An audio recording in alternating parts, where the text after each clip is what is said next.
حامیم تنزيل الكتاب من الله العزيز الحكيم ما خلقنا السماوات والأرض وما بينهما إلا بالحق وأجل مسمى والذين كفروا عما أنذروا معرضون.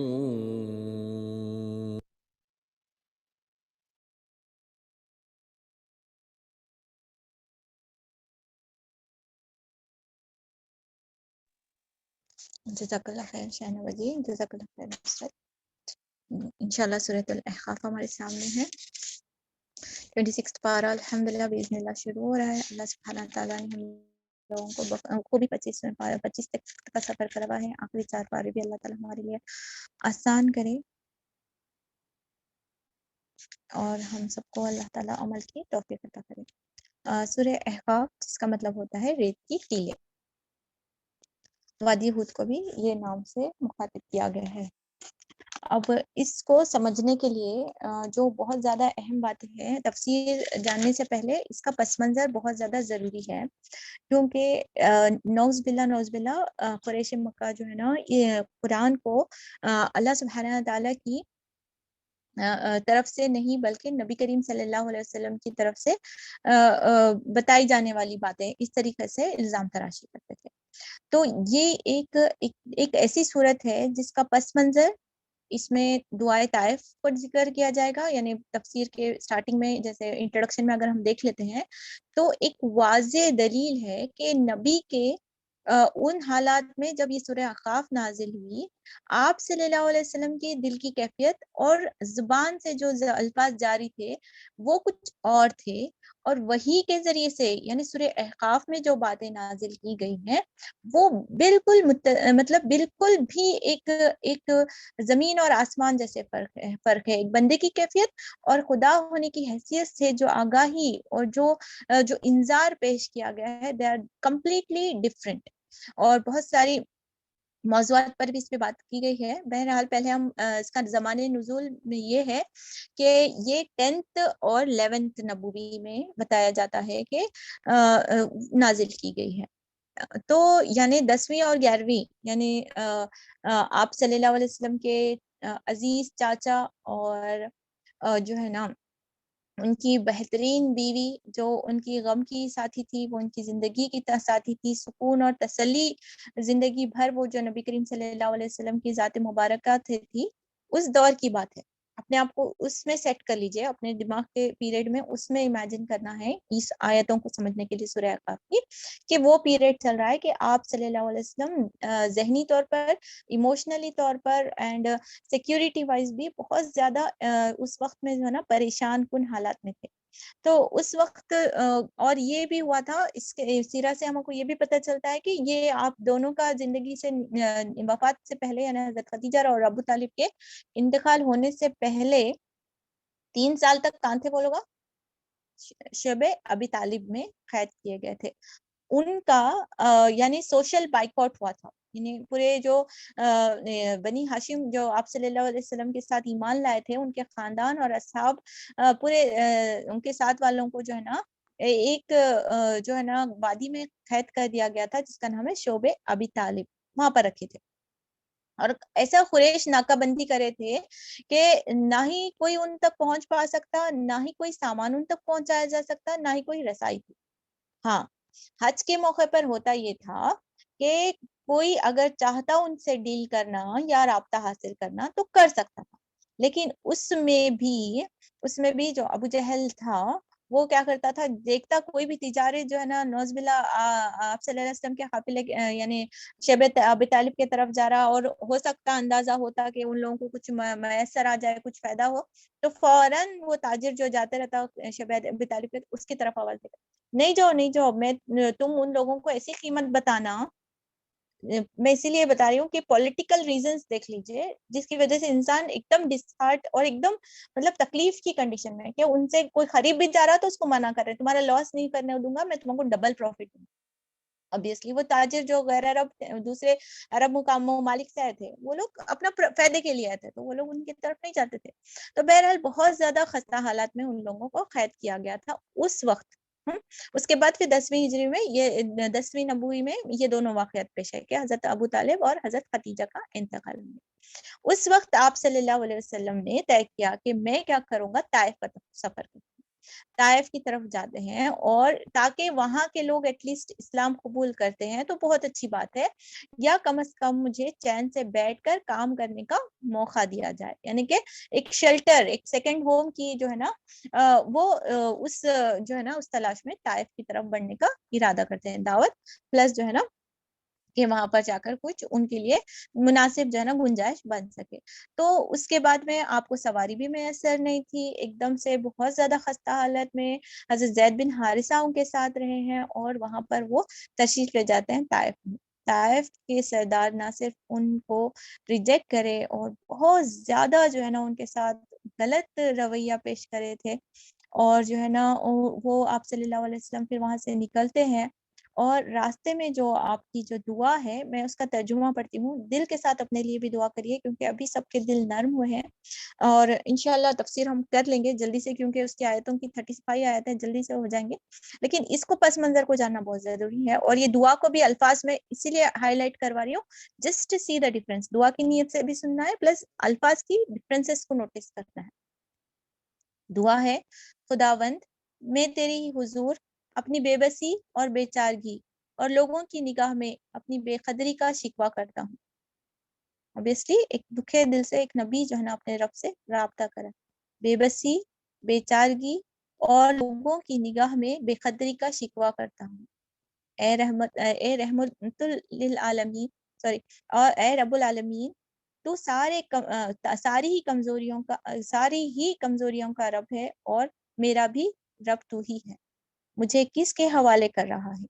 یا کسی بیگانے کے حوالے جو مجھ سے درستی کے ساتھ یعنی تلخی کے ساتھ پیش آئے، یا کسی دشمن کے حوالے جو مجھ پر قابو پالے؟ اگر تو مجھ سے ناراض نہیں ہے تو مجھے کسی مصیبت کی پرواہ نہیں، مگر تیری طرف سے عافیت مجھے نصیب ہو جائے تو اس میں میرے لیے زیادہ کشادگی ہے. یعنی زندگی کی کوئی رمقی، مطلب زندگی کی کوئی لالچ دنیا کی کوئی نظر آ رہی ہے کہ وہ مصیبت برداشت کرنے کے لیے ایسے انسان، اتنے خالص انسان کے ساتھ اتنا برا رویہ کیا گیا. میں پناہ مانگتا ہوں تیری ذات کے اس نور کی جو اندھیروں میں اجالا اور دنیا اور آخرت کے معاملے کو درست کرتا ہے. مجھے اس سے بچا لے، تیرا غضب مجھ پر نازل ہو اور میں تیرے عتاب کا مستحق ہو جاؤں. تیری مرضی پر راضی ہوں یہاں تک کہ تو مجھ سے راضی ہو جائے. کوئی زور اور طاقت تیرے بغیر نہیں ہے. جیسے ابن ہاشم نے کوٹ کیا ہے، اور یہ تفسیر میں بھی یہ دعا کو انڈیکس میں بتایا گیا. تو بہرحال الفاظ نوٹ کر لیجئے کہ اللہ تعالیٰ ہم سب کے لیے سب سے پہلے تو ان دعاؤں کو اللہ تعالیٰ ہم سب کو قبول عطا فرمائے، اور اللہ تعالیٰ ہمارے حالات کو بہتر کرے. بے شک اللہ سبحانہ تعالیٰ کن پہ قادر ہے، اور اللہ تعالیٰ سب کچھ کر سکتے ہیں. اللہ تعالیٰ ہمارے لیے قبول کرے. الفاظ کو نوٹ کرنا ہے، ٹھیک، ایک ایک لفظ کو اپنے ذہن میں بٹھا کر پھر تفسیر سنیں گے.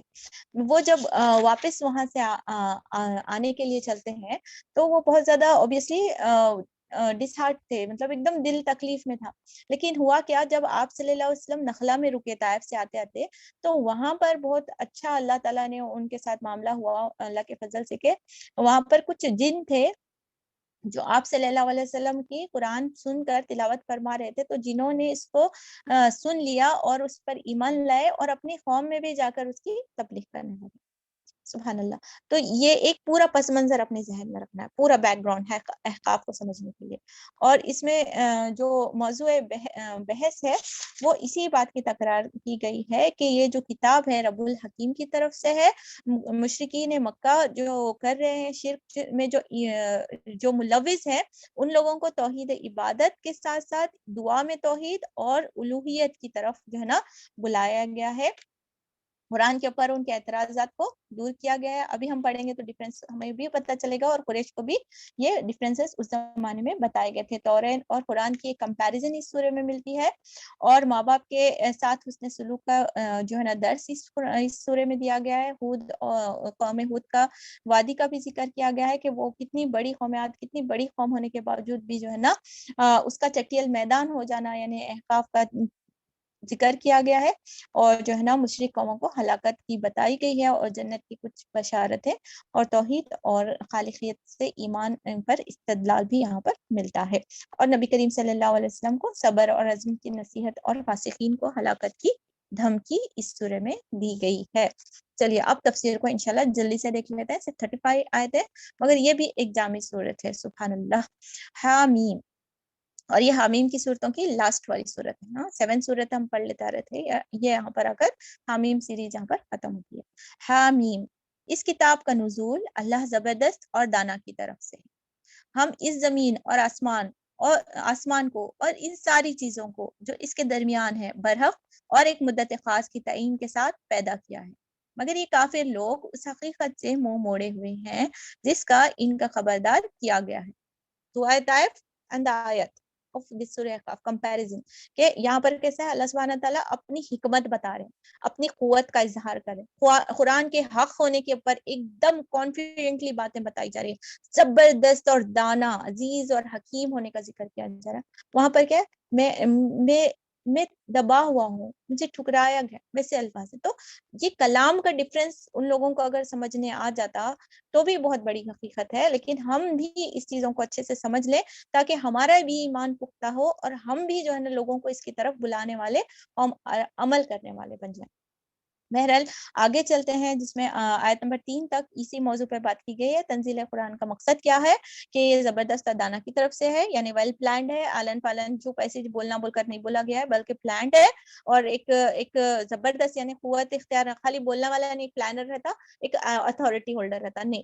یا پلانر بھی ہونا چاہیے, ڈیزائنر بھی ہونا چاہیے, کلائنٹ بھی ہونا چاہیے, اتھارٹی بھی ان کی چاہیے, وہ اللہ رب العزت ہے. تو انہی کے مطابق تمام چیزیں چل رہی ہیں دنیا کی. اور اس کے بعد میں کیا سمجھنا ہے, اس کے جو ہے نا ایک خاص مدت تک, یعنی اس زمانے کے لیے جب نبی کریم صلی اللہ علیہ وسلم کے اوپر یہ تسلی بھی تھی کہ یہ جو سب کچھ ہو رہا ہے خاص مدت تک ہو رہا ہے, مگر کافی لوگ اس حقیقت سے منہ موڑے ہوئے ہیں جس سے وہ خبردار کیا گیا ہے. آگے دیکھتے ہیں جو موضوع بحث ہے, مشرکین مکہ کو توحید کی طرف دعوت دی گئی ہے. اے نبی کریم صلی اللہ علیہ وسلم, ان سے کہو کبھی تم نے آنکھیں کھول کر دیکھا بھی ہے کہ وہ ہستیاں ہیں کیا جنہیں تم خدا کو چھوڑ کر پکارتے ہو.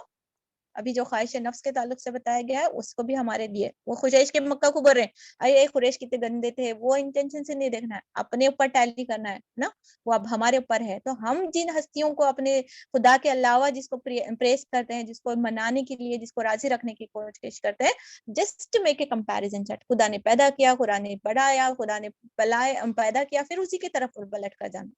جس کو ہم اللہ کی طرف سے چھوڑو جان دے, اسلامک وے آف لائف چھوڑو, نہیں لوگاں کیا بولیں گے, معاشرہ کیا بولیں گے, سوسائٹی کیا بولیں گے, بولے تو یہ کمپیریزن چارٹ ہمارے لیے بھی کہ وہ ہستیاں کیا ہے جنہیں تم خدا کو چھوڑ کر پکارتے ہیں.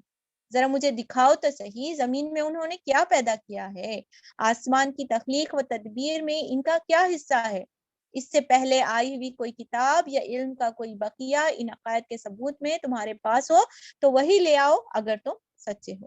آخر اس شخص سے زیادہ بہکا ہوا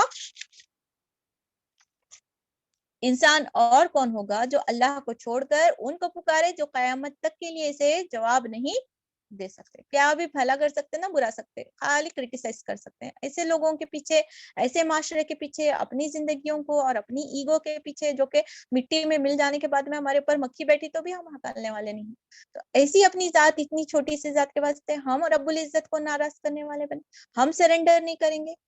یہ آیتیں مجھے اور آپ کو اللہ کی طرف عاجزی کی اور اللہ کی کبریائی کی بتاتی ہیں. جواب نہیں دے سکتے بلکہ اس سے بھی بے خبر ہیں کہ پکارنے والے اس کو پکار رہے ہیں, اور جب تمام انسان جمع کیے جائیں گے اس وقت وہ اپنے پکارنے والوں کے دشمن اور عبادت کے منکر ہوں گے. ان لوگوں کو جب ہماری آیات صاف صاف سنائی جاتی ہے اور حق ان کے سامنے آ جاتا ہے تو یہ کافر لوگ اس کے متعلق کہتے ہیں کہ یہ تو کھلا جادو ہے. کیا ان کا کہنا یہ ہے کہ رسول نے اسے خود گھڑ لیا ہے؟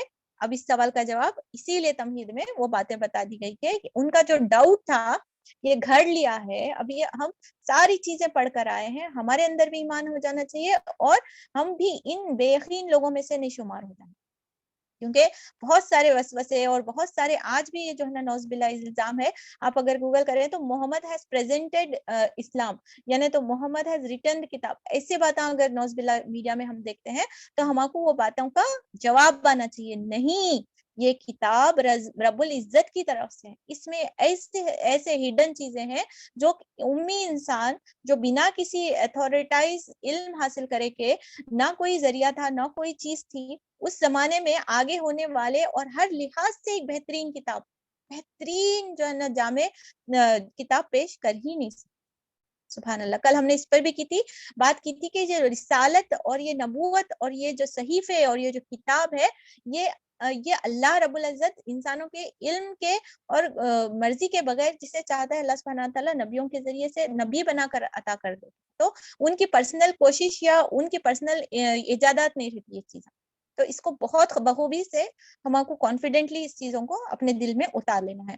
ان کا کہنا یہ ہے کہ رسول نے اسے خود گھڑ لیا ہے, تو اب ہم کو کانفیڈنٹلی جواب ہمارے دماغ میں آ جانا چاہیے. ان سے کہو اگر میں نے اسے خود گھڑ لیا ہے تو تم مجھے خدا کی پکڑ سے کچھ بھی نہ بچا سکو گے.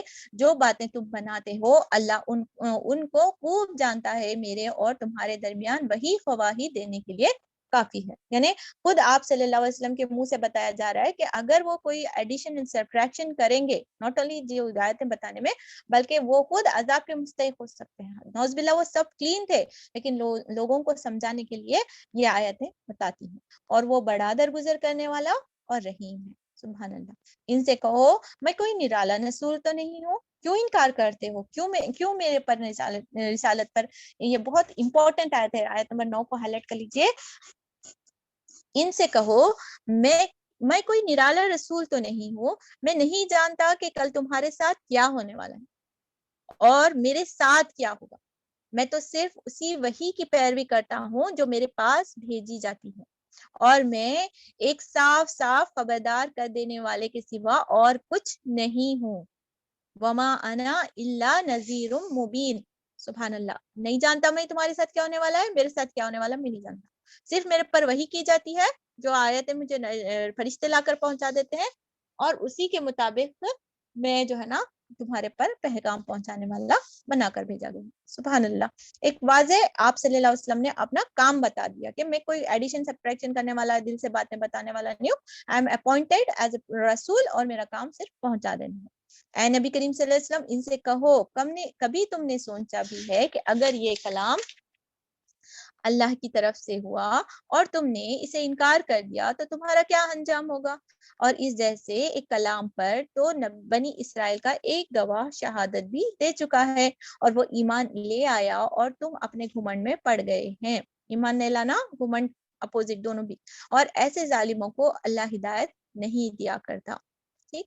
تو یہاں پر حضرت علی کا ایک مکالمہ دیکھ رہی تھی میں, کسی شخص سے آ کر بولا کہ تم لوگ جو ہے نا اپنے آپ کو خالص کر لیتے ہو اور اپنے آپ کو بہت ساری چیزوں سے روک لیتے ہو. کیا ہوگا اگر قیامت, نوز باللہ قیامت ایسا نہیں آئی اور یہ سب کچھ جو ہے نا تم نہیں بلیو کر پا نہیں برپا ہوگا. تو حضرت علی ایک جامع جواب دیتے, جو ہوگا تو ہمارے ساتھ تو خیر ہی ہوگا, کیونکہ ہماری عمل کرنے سے کیا دنیا تو بن جا رہی, آخرت میں نقصان نہیں ہو رہا, پیدا نہیں ہو رہا, تو ڈزنٹ میک اینی ڈفرنس. لیکن تم سوچو, اس شخص کو ڈراوا ڈالتے, تم سوچو کہ تم دنیا میں انکار کرنے والے اور سب کچھ حق ثابت ہو جاتا ہے, تم کتنے خسارے میں. تو وہ شخص پہ بتایا جاتا ہے کہ لرزہ طاری ہوتا ہے اور وہ اسلام قبول کر لیتا ہے. سبحان اللہ. تو ایک جامع جواب کی تکرار اس آیتوں میں دی گئی. اللہ ہی کی طرف سے ہوا ہے اور تم اس سے انکار کر دیا تو تمہارا انجام کیا ہوگا. اللہ تعالیٰ مجھے اور آپ سے پوچھ رہے ہیں, انکار کرنے والوں کا انجام بہت ہی برا کیا جائے گا. اللہ تعالیٰ ہم سب کو مان کر دینے والا مشمار ہے. اس جیسے ایک کلام پر بنی اسرائیل کا ایک گواہ شہادت بھی دے چکا ہے اور ایمان لے آیا اور تم اپنے گھمنڈ میں پڑے رہے. اے ظالموں, اللہ اور ایسے ظالموں کو اللہ ہدایت نہیں دیا کرتا. جن لوگوں نے ماننے سے انکار کر دیا ہے وہ ایمان لانے والوں کے متعلق کہتے ہیں کہ اگر اس کتاب کو مان لینا کوئی اچھا کام ہوتا تو یہ لوگ اس معاملے میں سبقت نہ لے گئے ہوتے. چونکہ انہوں نے اس کی ہدایت نہ پائی, اس لیے اب یہ ضرور کہیں گے کہ یہ تو پرانا جھوٹ ہے. نہیں ماننے کی ایک وجہ کیا تھی, کیونکہ جو کمزور طبقے کے لوگ تھے اسلام قبول کر رہے تھے. عقل مند جو ہے نا بڑے بڑے سرداراں ایکسپٹ کرتے تو ہم مانتے تھے. یہ ایک ان کا ایگوسٹک اپروچ تھا ٹورڈز اسلام, نہیں سرنڈر کرنے کے واسطے. اور اس کا جواب ہم اپنی سیرہ کی کلاسز میں بھی دیتے آئے ہیں, اور تفسیر کی کلاسز میں بھی ہم دیکھتے ہیں کہ جو قریش کے سرداران تھے اپنے پاور کے نشے میں اور اپنی پوزیشن کے نشے میں نہیں جانا پوزیشن بول کر ہی نہیں ایکسپٹ کرنا. اور ویراز جو غریب طبقوں کے لیے یہ ایک نجات تھی, سبحان اللہ, اس میں فطرت تھا جو ان کو اٹریکٹ کر رہا تھا. وہ لوگ اگر مان بھی رہے تھے دل سے, لیکن اپنی تجارت کے نقصان کی وجہ سے, مال کے نقصان کی وجہ سے, پاور اینڈ پوزیشن کی وجہ سے they were not accepting. اور پھر یہاں پر بحث میں وہ بول رہے کہ یہ غریب لوگ اسلام لا رہے ہیں, عقل مند جو ہے نا سو کالڈ جو ہے نا دانا لوگ لا رہے. تو ایک چھوٹی سی کیا بولیں گے ایک ایگوسٹک اپروچ یہاں پر ان کا ڈسکس کیا گیا. حالانکہ اس سے پہلے موسیٰ کی کتاب رہنما اور رحمت بن کر آ چکی ہے, اور یہ کتاب اس کی تصدیق کرنے والی عربی زبان میں آئی ہے تاکہ ظالموں کو متنبہ کر دے اور نیک روش اختیار کرنے والوں کو بشارت دے دے. یقیناً جن لوگوں نے کہہ دیا کہ اللہ ہی ہمارا رب ہے, یہ آیت 13 پہ بہت امپورٹنٹ ہے, دیکھیے ہائی لائٹ کر لیجیے. جن لوگوں نے کہہ دیا ہے کہ اللہ ہی ہمارا رب ہے, پھر اس پر جم گئے اور اس کے لیے نہ کسی خوف کا غم ہے اور نہ کوئی اور خوف ہے اور نہ کوئی غم ہے. ان الذین قالوا ربنا اللہ ثم استقاموا, یعنی بخاری کی ایک حدیث کا مفہوم ہے بے شک اللہ کے نزدیک ہمیشہ کیا جانے والا متواتر کام کم درجے کا کیوں نہ ہو مگر وہ زیادہ پسندیدہ ہے. یعنی استقامت بہت زیادہ ضروری ہے. ڈیورنگ رمضان ہم اپنے بڑے بڑے پلانس بناتے ہیں, بڑی اتنے سارے تفسیر ختم کریں گے یا اتنے سارے تلاوتیں ختم کریں گے, یہ ٹارگیٹس رہتے ہیں. لیکن ایسا ایک عادت میں اپنے لیے اور آپ اپنے لیے ایک ایسی چھوٹی نہیں کی, وضو کر کو 2 رکعت نماز پڑھنے والی عادت ہو سکتا, سونے سے پہلے سب کو معاف کرنے والی عادت, ایک استقامت کے ساتھ چھوٹی سی اگر ہم عادت اپنے اندر ڈالیں تو وہ بہت زیادہ اللہ کے نزدیک پسندیدہ ہے. یعنی کہ ڈیوریبلٹی اور کوالٹی امپورٹنٹ ہے اللہ کے نزدیک. لمبا بڑی چیزیں اللہ سبحانہ تعالیٰ کو جو گیپ کے ساتھ اور irregular کیا جائے اس کے مقابلے میں اللہ تعالیٰ ہم سب کو استقامت کے ساتھ عمل کرنے کی بڑی بھی نیکیاں توفیق عطا فرمائے. ہم نے انسان کو ہدایت کی ہے کہ وہ اپنے والدین کے ساتھ نیک برتاؤ کرے, اس کی ماں نے مشقت اٹھا کر اسے پیٹ میں رکھا اور مشقت اٹھا کر ہی اس نے جنا ہے, اور اس کے حمل اور دودھ چھڑانے میں 30 مہینے لگ گئے ہیں, یہاں تک کہ جب وہ اپنی پوری طاقت کو پہنچ گیا اور 40 سال کا ہو گیا تو اس نے کہا کہ اے میرے رب مجھے توفیق دے کہ میں تیری ان نعمتوں کا شکر ادا کروں. یہ دعا ہائلائٹ کر لیجیے, آیت نمبر پڑھنا. قال ربی اوزینی ان اشکر نعمتک التی انعمت علی وعلی والدی وان اعمل صالحا ترضاه واصلح لي في ذریتی انی تبت الیک وانی من المسلمین. اے رب العالمین, اے میرے رب مجھے توفیق دے کہ میں تیری نعمتوں کا شکر ادا کروں تو جو تو نے مجھے اور میرے والدین کو عطا کی ہے, ایسے نیک عمل کروں جس سے تو راضی ہو, اور میری اولاد کو بھی نیک بنا کر مجھے سکھ دے. میں تیرے حضور توبہ کرتا ہوں, تابع فرمان مسلم بندوں میں سے ہوں. اللہ تعالیٰ قبول عطا فرمائے. حضرت سلیمان علیہ السلام کی بھی دعا اگر یاد ہو تو ان کی بھی دعا یہی تھی. اور یہ 40 سال کی عمر کا ذکر کیا گیا ہے, ماں باپ کے ساتھ حسن سلوک کا ذکر کیا گیا ہے, اور 30 مہینے تک ماں کے حمل کی جو بات رکھی گئی ہے اس پر 3 چیزوں کو یہاں پر سمجھنے کی چیز ہے. یہ 40 سال کی جو عمر ہے وہ ایک middle age of the person رہتا ہے, یعنی کہ انسان اپنے بچوں کی بھی یعنی دیکھتے رہتا ہے, جوانی کی طرف بچے آنا شروع ہو جاتے ہیں, اور اپنے ماں باپ کو بڈھا ہوتے ہوئے دیکھتا ہے, اور اپنی ایک مڈل سٹیج میں رہتا ہے. تو ایک حکمت والا مقام ہے جو نبوت بھی آپ صلی اللہ علیہ وسلم کو دی گئی تھی نا, 40s میں دی گئی تھی, سبحان اللہ. تو جو پیریڈ آف 40s ہے ایک بہت یعنی ہم سمجھتے ہیں کہ اپنے کچھ بھی نہیں ہو سکتا نا, this is the period of wisdom according to Allah سبحانہ تعالیٰ. تو اگر ہم اپنے 40s میں ہیں تو سبحان اللہ ہم چیزوں کو اور بھی زیادہ واضح طریقے سے ہم سمجھتے ہیں, اب نہیں, اب ہم اتنے سالوں کے ہو گئے, ہمارے بچے بوڑھے ہونا شروع ہو رہے ہیں, ہم نہیں کر سکتے بولے. تو دس از دا پوائنٹ ویئر اللہ سبحانہ تعالیٰ ہم کو زیادہ سیدھا کلیئرلی سمجھانے کی کوشش کرتے ہیں, اور بہت سارے موضوع ہیں اس چیز پر, لیکن یہاں پر ہم اتنا سمجھ لے کر چھوڑتے ہیں. بہرحال والدین کا حق پہ یہاں پر آیت میں ہمیں بتایا گیا ہے, نبی کریم صلی اللہ علیہ وسلم کی بہت ساری احادیث جو ہے نا والدین کے حق میں ہمیں ملتی ہیں. اچھا, یہ جو 30 مہینے کا جو ذکر کیا گیا ہے اس میں سے میں صبح میں ایک دیکھی کہ یہ یعنی کہ ایک کیس ہوا تھا, بہت انٹرسٹنگ کیس ہے, اس لیے میں بتا رہی ہوں کہ قرآن کتنا حق ہے اس زمانے میں اور اس زمانے میں بھی. دیکھے تو ایک روپے کا یا ایک تینکے کا بھی فرق نہیں آ رہا آسمان میں. 5 منٹ ہے، جلدی سے آیتوں ختم کرنا ہے، وہ واقعہ میں جلدی سے بتا دیتی ہوں کہ وہاں پر کیا ہوا معلوم ہے. ایک مرتبہ حضرت عثمان کے پاس سے ایک عورت ہے، تفسیر میں ہے یہ واقعہ، حضرت ابن عباس اس کے راوی ہیں. تو ہوا کیا تھا، حضرت عثمان کے پاس جو ہے نا ایک عورت تھی، اور میاں بیوی آتے ہیں، اور میاں بولتا کہ میں جو ہے نا یہ عورت کو چھوڑنا چاہتا ہوں. کیوں بولے تو اس نے 6 مہینے کے اندر جو ہے نا زندہ بچہ جنا ہے، تو میں نہیں مانتا کہ یہ میرا بچہ ہو سکتا ہے، یعنی اس نے اس کو زنا کے اوپر شبہ کیا تھا. تو حضرت علی حضرت عثمان پھر اس فیصلے پہ راضی ہو جاتے ہیں، اور پھر جو ہے نا نکاح ختم ہونے کی وہ راضی ہو جاتے ہیں. لیکن حضرت علی جو بولتے ہیں، حضرت علی کا ارشاد ہے کہ یہ آیت جو ہم پڑھے ابھی، اس آیت کو کوٹ کرتے ہیں، آیت نمبر 15 آف سورہ احقاف، اور بتاتے ہیں دیکھو سورہ لقمان میں بھی یہ بتایا گیا، سورہ بقرہ میں بھی بتایا گیا، رضاعت کا جو مہینہ پیریڈ ہے وہ 24 منتھس ہے. 30 منتھس کے کو اللہ تعالیٰ بولے 30 minus 24 is equal to 6 month، یعنی رضاعت 2 سال کی رہے گی، اور 6 month of pregnancy period can be expected. اب اس کے بعد میں جو ہے نا حضرت عثمان اس کے اوپر رجوع ہو جاتے ہیں، اور عورت کو اس میں واپس بلوا لیا جاتا ہے، اور اس کا فیصلہ بدل دیا جاتا ہے. سبحان اللہ. تو اکارڈنگ ٹو دس میں پھر اس کے اوپر پھر میں ریسرچ کر کے دیکھی تھوڑا سا، تو 24 ویکس میں بچہ وائٹل کنڈیشن میں ہو جا سکتا ہے، آؤٹ سائڈ آف دی مدرس وہ سروائیول کے چانسز اس کے بہت زیادہ ہے. انشاءاللہ میں اس کی لنک ڈیٹیل میں بھیجتی ہوں. سبحان اللہ. اس زمانے میں بھی قرآن کو ایک بنیاد بنا کر بہترین فیصلے کی. کیا ان کی سمجھ تھی، کیسا ان کا کیلکولیشن تھا، تدبر شاید یہی ہوتا. جو قرآن سمجھنے والے رہتے ہیں ایسا قرآن کو سمجھتے ہیں. ہمارے لیے ساری نماز پڑھو، زکات دو، یہی سمجھ نہیں آ رہا. اللہ ہمارے بھی ذہنوں کو ایسا کھولے کہ ہم قرآن کی اتنی باریکیوں کو اور حکمت کے ساتھ ان چیزوں کو سمجھنے والے بنے. سبحان اللہ. اس طرح کے لوگ، آیت نمبر 16، اس طرح کے لوگوں سے ہم ان کے بہترین اعمال کو قبول کرتے ہیں، اور ان کی برائیاں ان سے درگزر کرتے ہیں. کس سے؟ جو نیک عمل کرتے ہیں، شکر کرتے ہیں، اور استقامت اختیار کرتے ہیں.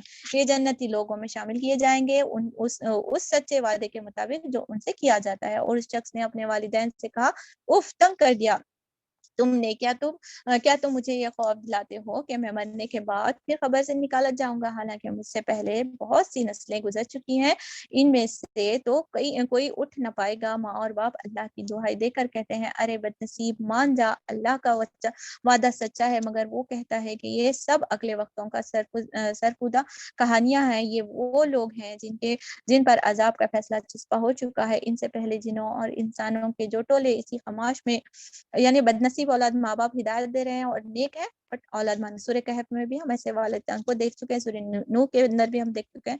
اسی خمائش کے ہو کر گزریں گے، انہی میں یہ بھی شامل ہو جائیں. انشاءاللہ حدیث اور چیزیں ماں باپ کے تعلق سے ہم انشاءاللہ پوسٹ کر دیں گے. بے شک یہ گھاٹے میں رہ جانے والے لوگ ہیں. دونوں گروہوں میں سے ہر ایک کے درجے کے اعمال کے لحاظ سے تاکہ اللہ ان کے کیے کا پورا بدلہ دے دے. ان پر ہرگز ظلم نہ کیا جائے گا. پھر جب کافر آگ کے سامنے لا کر کھڑے کر دیے جائیں گے، ان سے کہا جائے گا، تم اپنے حصے کی نعمتیں اپنی دنیا کی زندگی میں ختم کر چکے ہو اور ان کے لطف اٹھا لیا ہے. اللہ تعالیٰ ہمارے اس کبھی بھی لطف حاصل کرنے کے ٹائم پہ یہ محسوس کر لیں کہ اللہ ہمیں اسی لطف میں مدہوش ہو کر ضائع ہونے سے نہ بنا. اللہ ہمارے لیے دنیا اور آخرت کی دونوں نعمتوں میں اللہ ہمارے لیے حصہ رکھے. تم اپنی حصے کی نعمتیں اپنی دنیا کی زندگی میں ختم کر چکی. اللہ اکبر. حسرت برائے حسرت. اللہ اکبر. اور ان کا لطف تم اٹھا لیا ہے. اب جو تکبر تم زمین میں کسی حق کے بغیر کرتے رہے ہو، نافرمانیاں تم نے کی ہے، اس کی پاداش میں آج تم کو ذلت کا عذاب دیا جائے گا. ذرا انہیں عاد یعنی قوم ہود کا قصہ سناؤ، جو احقاف میں اپنی قوم کا خبردار کیا گیا تھا، اور ایسے خبردار کرنے والے اس سے پہلے بھی گزر چکے ہیں اور اس کے بعد بھی گزر آتے رہے ہیں. اور اللہ کے سوا کسی کی بندگی نہ کرو، مجھے تمہارے حق میں ایک بڑے ہولناک دن کا عذاب کا اندیشہ ہے. انہوں نے کہا، کیا تو اس لیے آیا ہے کہ ہمیں بہکا کر ہمارے معبودوں سے ہرگردش کرے؟ اچھا تو لے اپنا وہ عذاب جس سے تو نے ہمیں ڈرایا ہے. ان کے اوپر پتھروں کی بارش کی گئی تھی عذاب کے طور پہ. اگر تو واقع سچا ہے، اس نے کہا ہے کہ اس کا علم تو اللہ کو ہے، میں صرف پیغام تمہیں پہنچا رہا ہوں جسے دے کر مجھے بھیجا گیا. قوم کو قریش کو بتایا جا رہا، کمپیریزن قوم عاد کا کیا گیا ہے. اتنی طاقتور قوم نصف و نابود ہو گئی. ٹھیک، تو قریش کو اس سے بھی دھمکیاں دی گئی ہیں. مگر یہ دیکھ رہا ہے کہ تم لوگ جہالت برت رہے ہو. پھر جب انہوں نے عذاب کو اپنی وادیوں کی طرف آتے دیکھا تو یہ بادل ہے جو ہم پر سیراب کر دیا جا رہا ہے، نہیں بلکہ یہ وہی چیز ہے جس کے لیے تم جلدی مچا رہے تھے۔ یہ ہوا کا طوفان ہے اور جس میں دردناک عذاب چلا رہا ہے، اپنے رب کے حکم سے ہر چیز کی تباہ کر ڈالے گا۔ اللہ تعالیٰ ہم سب کو اپنے عذاب سے محفوظ رکھے اور اللہ تعالیٰ اپنے رحمت کے سائے میں رکھے۔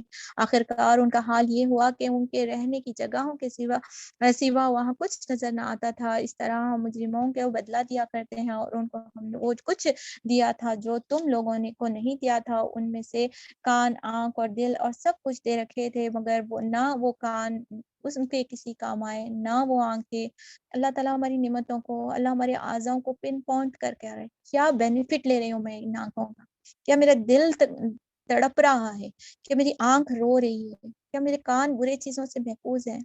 تمام چیزوں کا ثواب دہی ہوگی۔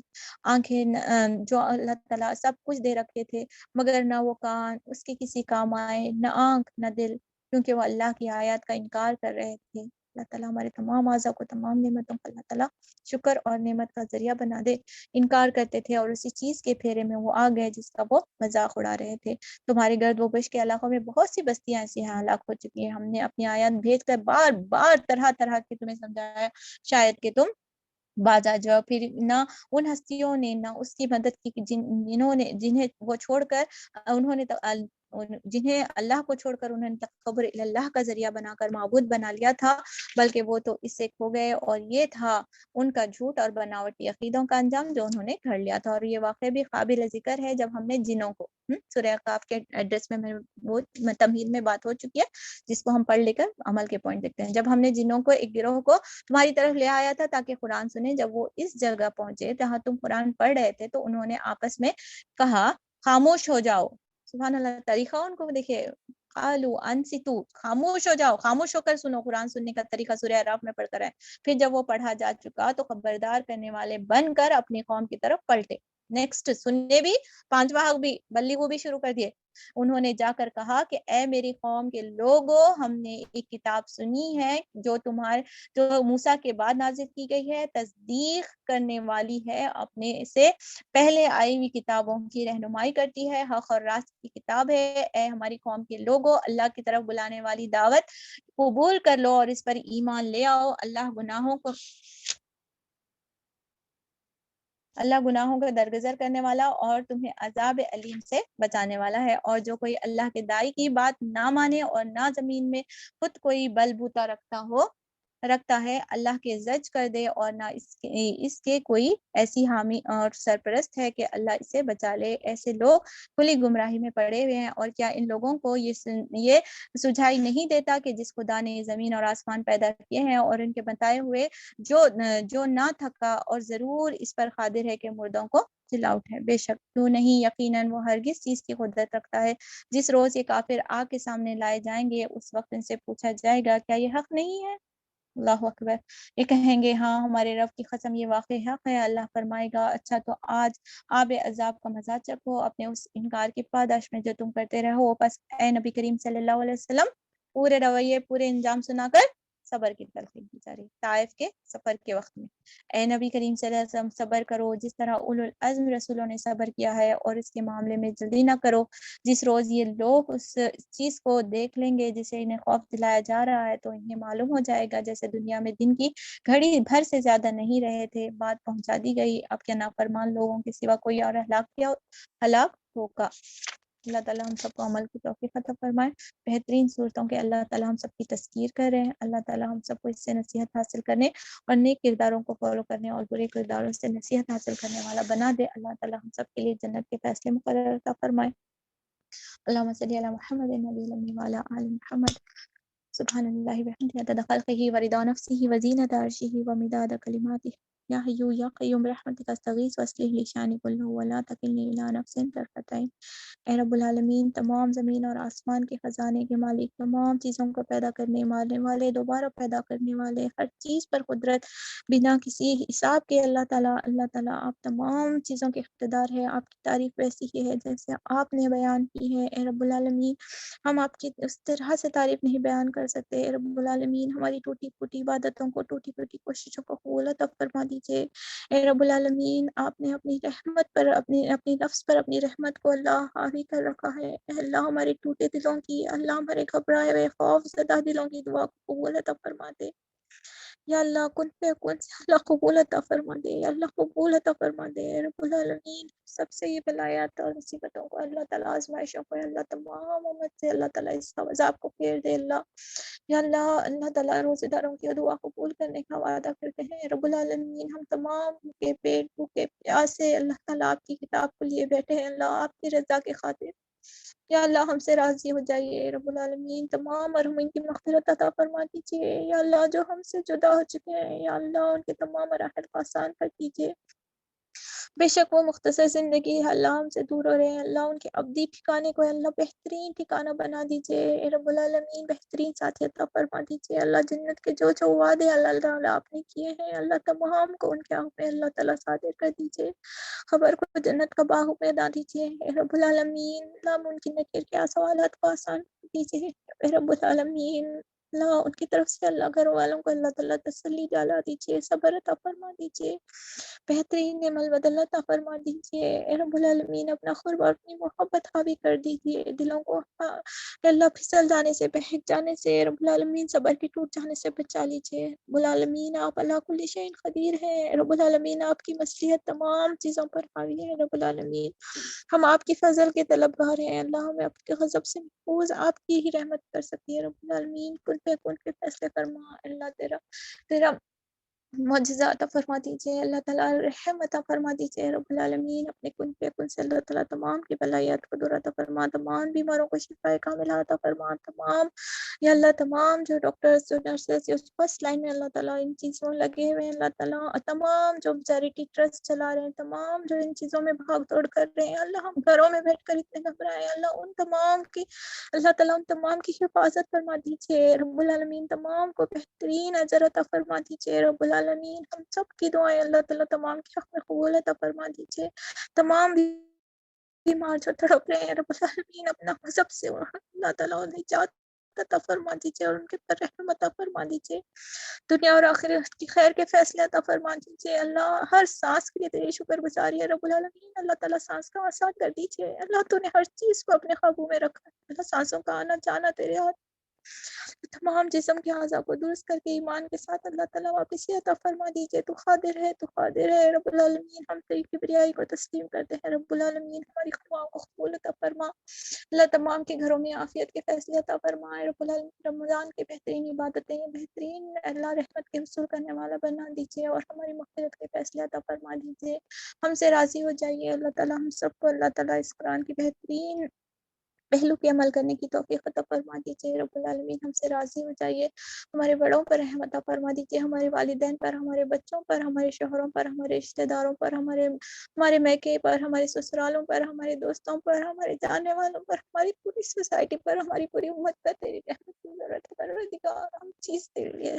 عاجز ہیں رب العالمین، تمام انسان پریشان تو ہم پر رحم عطا فرما۔ ربنا تقبل منا انک انت السمیع العلیم، ربنا تقبل منا انک انت السمیع العلیم، اللهم صل على محمد النبي الأمي وعلى آل محمد، اللهم إني أعوذ بك من البرص والجنون والجذام وسيء الأسقام، ربنا تقبل منا إنك أنت السميع العليم، آمين يا رب العالمين۔ السلام علیکم ورحمۃ اللہ وبرکاتہ۔